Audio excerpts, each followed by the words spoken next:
هذا القرآن يوحدنا لطريق الخير يوجهنا الله تعالى أنزله ورسول الله معلمنا هذا القرآن يوحدنا لطريق الخير يوجهنا அளவற்ற அருளாளனும் நிகரற்ற அன்புடையனுமாகிய அல்லாஹின் திருப்பெயரால் ஆரம்பம் செய்கின்றோம். நிகழ்ச்சியினுடைய துவக்கமாக இறைமறை அல் குர்ஆன் ஷரீஃப் ஓதி ஆரம்பிக்கப்படும். அதற்கு ஹத்தீப் இமாம் ஹாஃபில் மௌலவி அபூபக்கர் சித்திக் மன்பை ஹஸ்ரத் அவர்களை அன்புடன் அழைக்கின்றேன். அஸ்ஸலாமு அலைக்கும் வரஹ்மத்துல்லாஹி வபரகாத்துஹு.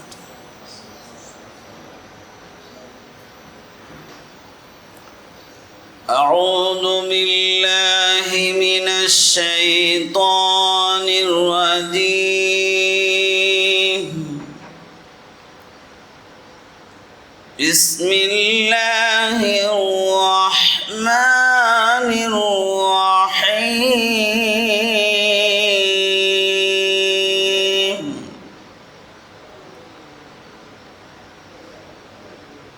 إن للمتقين مفازا حدائق وأعنابا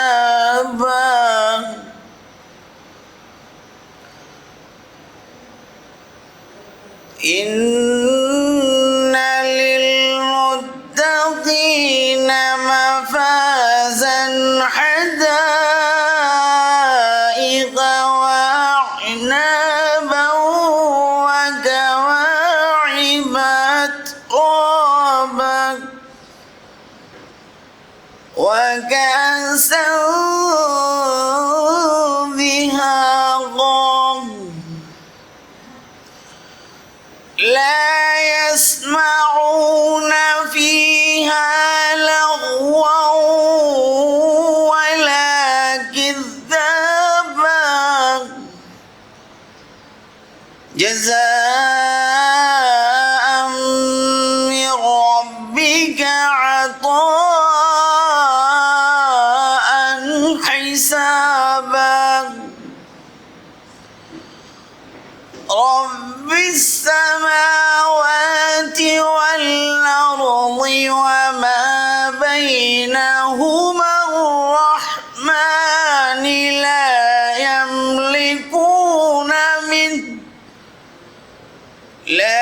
يملكون منه خطابا يوم يقوم الروح والملائكة صفا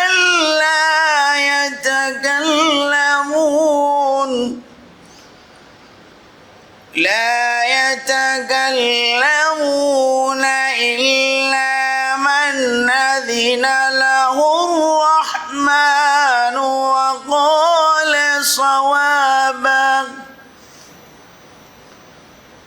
ذلك اليوم الحق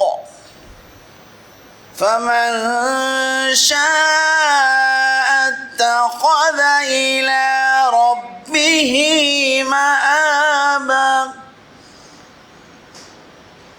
إنا أنذرناكم عذابا قريبا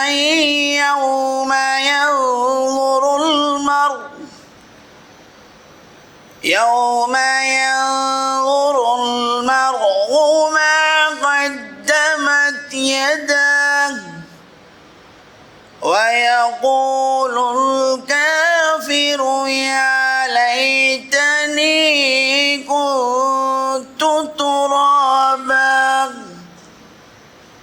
صدق الله العظيم. ஜஸாக்கல்லாஹ் ஹைர். கிராத்தை ஓதி அமர்ந்திருக்கின்ற ஹஸ்ரத் அபூபக்கர் சித்திக் மன்பை அவர்களுக்கு நஹ்மதுஹு நுஸல்லி அலா ரசூலிஹில் கரீம் அம்மா பஅத். قال الله تعالى في القرآن العظيم والفرقان المجيد أعوذ بالله من الشيطان الرجيم بسم الله الرحمن الرحيم ألا إن أولياء الله لا خوف عليهم ولا هم يحزنون صدق الله العلي العظيم بسم الله الرحمن الرحيم كل نفس ذائقة الموت وإنما توفون أجوركم يوم القيامة فمن زهزه عن النار وأدخل الجنة فقد فاز وما الحياة الدنيا إلا متاع الغرور صدق الله العلي العظيم. அளவற்ற அருளாளனும் நிகரற்ற அன்புடையனுமாகிய அல்லாஹின் திருப்பெயரால் ஆரம்பம் செய்கின்றேன். அவன் மாபெரும் புகழுடையவன், மகத்தான போற்றுதலுக்கு சொந்தக்காரன். அன்பிற்கினியவர்களே, இன்றைய தினம் வஹதத்தே இஸ்லாமியின் சார்பாக மர்ஹூம் மௌலானா அத்தாவுர் ரஹ்மான் வஜ்தி, வஹதத்தே இஸ்லாமியின் முன்னாள் அகில இந்திய தலைவர், அமீரே மஹ்தரம், மரியாதைக்கும் பாசத்திற்குரியவர்கள், all India Muslim personal law போர்டினுடைய முக்கிய அங்கத்தவர்களாகிய அவர்கள், மேலும் பாபரி மஸ்ஜித் ஆக்ஷன் கமிட்டி என்று சொல்லக்கூடிய பாபரி மஸ்ஜித் மீட்பு குழுவில் ஒரு முக்கியமான அங்கம் வகித்தவர்கள், இப்படியாக மௌலானா அத்தாவுர் ரஹ்மான் வஜ்தி அவர்களை பற்றி சொல்லிக்கொள்ள நம்மிடம் நிறைய இருக்கின்றது. கடந்த 2 வாரங்களுக்கு முன்னால் இந்த மாபெரும் ஆளுமை, மிகப்பெரிய ஒரு ஷக்சியத், முரப்பியான, முத்தகியான ஒரு தலைமைத்துவத்திற்கு அடையாளமாக திகழ்ந்தவர்கள் மௌலானா அத்தாவுர் ரஹ்மான் வஜ்தி அவர்கள். இந்த உம்மத்தும் இஸ்லாமிய இயக்கம் தஹ்ரீகே இஸ்லாமி என்று சொல்லக்கூடிய இஸ்லாமிய மேலாண்மைக்காக உழைக்கக்கூடிய எல்லா இஸ்லாமிய இயக்கங்களுக்கும் ஒரு மிகப்பெரிய இழப்பாக, எல்லா பகுதிகளிலும் அவர்களுடைய நினைவலைகளாக கமமரேஷன் ப்ரோக்ராம் அப்படின்னு நம்ம ஆங்கிலத்தில் சொல்லுவோம். கடந்த முஹர்ரம் ஆஷுரா தினம் ஃபிரௌனை எதிர்த்து போராடிய மூசா அலைஹிஸ்ஸலாம் அவர்களை நாம் நினைவு கூர்கின்றோம். மூசா அலைஹிஸ்ஸலாமுடைய வரலாறுகளை நாம் பேசுகின்றோம். இமாம் ஹுசைன் அவர்களுடைய ஷஹாதத் அதே முஹர்ரம் 10ஆம் தினம் நடந்தது. இமாம் ஹுசைன் அவர்களுடைய ஷஹாதத் எப்படிப்பட்டது என்று சொல்லி நம்முடைய இளைஞர்களுக்கும் நம்மளுடைய இளைய தலைகளுக்கும் காமமரேஷனாக, நினைவூட்டலாக, இப்படியாக கடந்த காலங்களில் நடந்த எல்லாமே நமக்கான படிப்பினைகள் தான். நமக்கு முன்னால் கடந்த காலம் என்று சொன்னால் மௌலானா அமீரே முஹத்தரம் இறந்த 2 வாரங்களுக்கு முன்னதாக இருக்கட்டும், 2 ஆண்டுகளுக்கு முன்னதாக இருக்கட்டும், 1400 ஆண்டுகளுக்கு முன்னால் இருக்கட்டும், நமக்கு முன்னால் கடந்து சென்றவர்கள் அனைவர்களுடைய பாடங்களும் படிப்பினைகளும் நம்முடைய கண்ணுக்கு முன்னால் இருக்கின்றது. அதற்காகத்தான் ஆஷூராவை நம்ம கடந்து சென்ற விஷயங்களை நான் இங்கே உதாரணமாக சொன்னேன். வஹதத்தே இஸ்லாமியின் அகில இந்திய தலைவராக ஹித்மத் புரிந்த மௌலானா அத்தாவுர் ரஹ்மான் வஜ்தி அவர்களுக்கு இன்றைக்கு நாடு முழுவதும், மும்பையில், மகாராஷ்டிராவுடைய அவுரங்காபாத்தில், அதே போன்று இங்கே எப்படி இந்த ஹயாத் மஹாலில் இன்றைய தினம் நாம் இந்த நிகழ்வை நடத்தி கொண்டிருக்கின்றோமோ, இதே இந்த நேரத்தில் இன்றைக்கு டெல்லியினுடைய ஒரு ஜாமியா மஸ்ஜிதில் மௌலானா அத்தாவுர் ரஹ்மான் வஜ்தி அவர்களை பற்றி நினைவலைகள் அரங்க கூட்டம் நடந்து கொண்டிருக்கின்றது. அல்லாஹ் இந்த எல்லா கூட்டங்களையும் கபூல் செய்வானாக. நாமும் அந்த சத்திய பாதையில் மௌலானா அவர்கள் நமக்கு என்ன படிப்பினைகளை விராசத்தாக விட்டு சென்றார்களோ அந்த அடிப்படையில் செயல்பட அல்லாஹ் நமக்கு தௌஃபீக் செய்வானாக. அந்த நன்னோக்கத்தின் அடிப்படையில் தான் இந்த நிகழ்வு அமைந்திருக்கின்றது. அன்பிற்கினியவர்களே, வஹதத்தே இஸ்லாமியின் நஸ்புலைன், வஹதத்தே இஸ்லாமியினுடைய குறிக்கோள், அதனுடைய விஷன் என்று சொல்ல வேண்டும் என்று சொன்னால் அதனுடைய லோகோவிலேயே நம்ம பார்க்கலாம். வகலிமத்துல்லாஹி ஹியல் உல்யா, அல்லாஹுவின் வாக்கு அது ஒன்றே மேலானது என்கின்ற அந்த குறிக்கோளுடன் இயங்கக்கூடிய ஒரு அகில இந்திய இஸ்லாமிய இயக்கம்தான் வஹதத்தே இஸ்லாமி. வகலிமத்துல்லாஹி ஹியல் உல்யா என்பது சூரா தௌபாவுடைய 40வது வசனம். இந்த வசனம் எப்போது இறக்கியறப்பட்டது என்று கடந்த சில தினங்களுக்கு முன்னால் தான் நம்ம ஆஷுராலையும் இந்த வசனத்தையும் நினைவு கூறினோம். எப்படி என்று சொன்னால், நபி ஸல்லல்லாஹு அலைஹி வஸல்லம் அவர்களுடைய ஹிஜ்ரத் பயணம், ஹிஜ்ரத்தை பற்றி எல்லா ஹுத்துபாக்களிலும், ஹிஜ்ரத்தை பற்றி எல்லா அமர்வுகளிலும் நாம் பேசியிருப்போம். ஸல்லல்லாஹு அலைஹி வஸல்லம் அவர்கள் சவுர் குகையில் அமரும்போது, ஒசானி யஸ்னைன் இதுஹுமா ஃபில் கார், நீங்கள் குகையில் இருவரில் ஒருவராக இருந்த பொழுது என்று சொல்லிவிட்டு அல்லாஹ் சொல்லுவான், குஃப்ருடைய வாக்கை, அசத்தியத்தினுடைய வாக்கை நாம் கீழாக்கினோம், சத்தியத்தின் வாக்கை வகலிமத்துல்லாஹி ஹியல் உல்யா மேலோக்கிட்டேன்னு சொல்கிறான் அல்லாஹ். எப்போ? இன்னும் வெற்றி நடக்கலை, ஹிஜ்ரத் மதீனாவுக்கு போகலை, ஃபத்தேமாக்கா ஆகலை. ஜவுர் குகையில் இருக்கும்போதே அல்லாஹுடைய வாக்கு தான் மிகைக்குன்னு சொல்கிறான். அப்போ அது ஹிஜ்ராவில் அதுவும் ஒரு முக்கியமான ஆயத்து. அந்த வசனத்தை தான் வஹதத்தே இஸ்லாமி தன்னுடைய நஸ்புலைனாக, அதனுடைய கொள்கை பிரகடனமாக, அதனுடைய மிஷனாக எடுத்துக்கொண்டிருக்கிறது. அன்பியாக்களுடைய மிஷனும் இதே தான். அல்லாஹுடைய வாக்கை மேலோங்குவதற்காகத்தான் இந்த பூமிக்கு வந்தார்கள். அதற்கு பிறகு சஹாபாக்கள், அதற்கு பிறகு இமாம்கள், இறை நேசர்கள், வலிமார்கள், சலஃபு சாலிஹீன்கள். அந்த தொடரில் தான் ஒரு சிறிய குழுவாக வஹதத்தே இஸ்லாமி அகில இந்திய அளவில் 1994 முதல் செயல்பட்டு கொண்டிருக்கின்றது. ஒரு சிறிய அறிமுகம் கொடுக்க நான் இங்கே கடமைப்பட்டிருக்கின்றேன். மத்திய பிரதேசனுடைய போபாலில் இந்தியாவில் இருக்கக்கூடிய பல்வேறு சிந்தனைவாதிகள், ஃபிக்ரியத் உள்ளவர்கள் சேர்ந்து, ஒரு 100 நபர்கள் சேர்ந்து ஹாஃபிஸ் அஜ்மல் ஃபாரூக்கி சாஹப் அவர்களுடைய கரங்களில் பையத் செய்தவர்களாக இந்த வஹதத்தே இஸ்லாமி ஹிந்த் என்பது 1994 டிசம்பர் 25 உருவாக்கப்பட்டது. ஹாஃபிஸ் அஜ்மல் ஃபாரூக்கி சாஹப் அவர்களை தொடர்ந்து நாம் இந்த நிகழ்வை நடத்தி கொண்டிருக்கக்கூடிய மௌலானா அத்தௌர் ரஹ்மான் வஜிதி சாஹப் அவர்கள் வஹதத்தே இஸ்லாமிக்கு 2001 முதல் இந்த கடந்த 4 ஆண்டுகளுக்கு முன்னால் வரை அவர்கள் அமீரை முஹத்தரமாக இந்த இஸ்லாமிய இயக்கத்தை வழிநடத்தக்கூடிய அமீராக இருந்தார்கள்.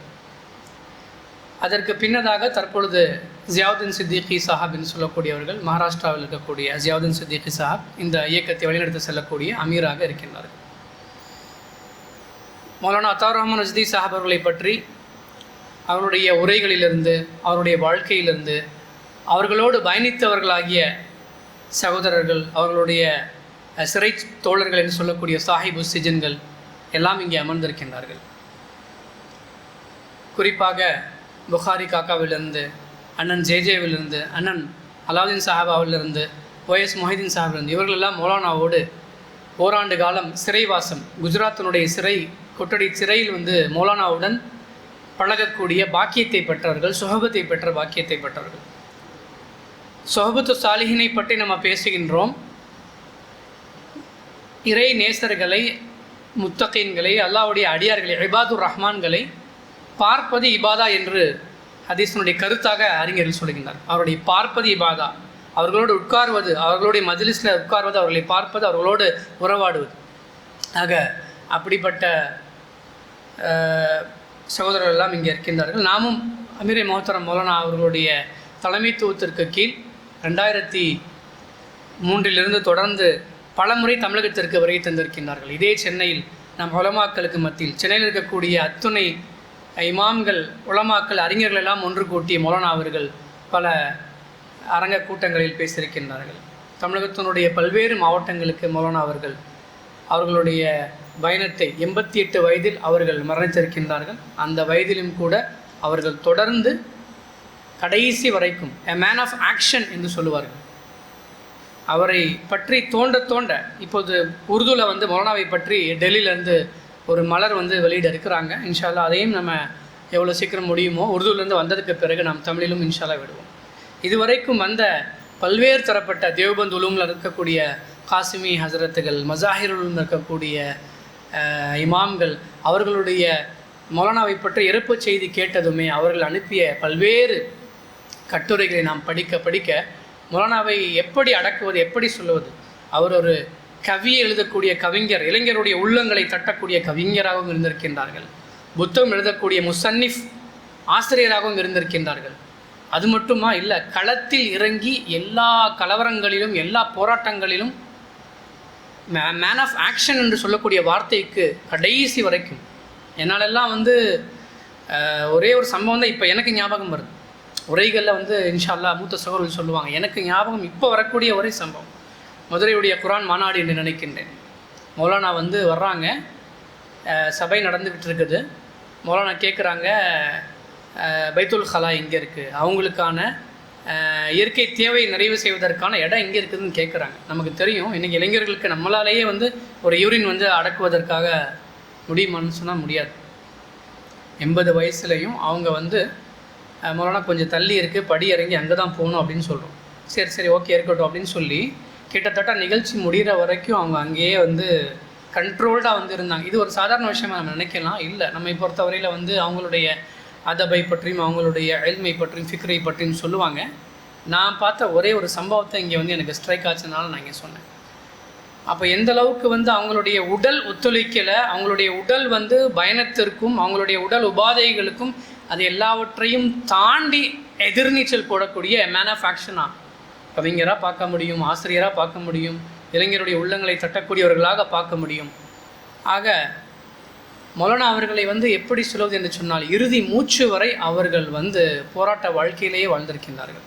அவர்களை பற்றி தேவபந்த் தாருல் உலூமிலிருந்து அவர்களுடைய மாணவர்கள் மௌலானாவை பற்றி தாசியத்துடைய நஷஸ்தில் வந்து சொல்லக்கூடிய எல்லாருமே வந்து என்ன சொல்கிறாங்கன்னு சொன்னால், மௌலானாவுடைய இஸ்திகாமத்தை பற்றி மிலிட்ரியே வந்தாலும் இராணுவமே வந்தாலும் இடியே விழுந்தாலும் ஷரியத்தினுடைய முடிவுகளில் அவங்க நின்றாங்கன்னா இஸ்திகாமத்தை அவங்க வந்து கடைசி வரைக்கும் நிற்கக்கூடிய விஷயத்தை நம்ம பார்த்துருக்குறோம்னு சொல்லி அவர்களை பற்றி நிறைய விஷயங்களை வந்து நம்ம சொல்ல தோண்ட அவங்களுடைய கட்டுரைகளை வந்து உருதுவில் வந்து அறிஞர் பெருமக்களுடைய விஷயங்களை நம்ம பார்த்துட்டு இருக்கக்கூடிய.